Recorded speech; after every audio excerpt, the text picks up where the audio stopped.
गेले 8-10 दिवस पन्हाळा नाक्यापासून ते HP गॅस वॉर्ड क्रमांक 8 पर्यंत सर्व घरगुती पाणी कनेक्शन्समधून दुर्गंधीयुक्त आळी आणि किड्यांचं काळं पाणी येत आहे।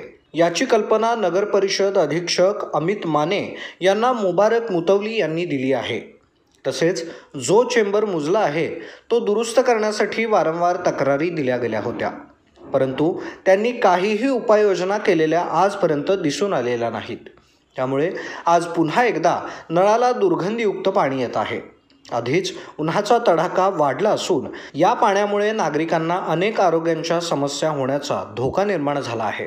यावर योग्य तो आज निर्णय न झाल्यास तेच पाणी पन्हाळा नगर परिषदेच्या अधिकाऱ्यांना पाजवण्यात येईल असं स्थानिकांनी सांगितलं आहे। तसेच या विरोधात मोठ्या प्रमाणात तीव्र आंदोलन करू अशी चर्चा नागरिकांमध्ये सुरू होती।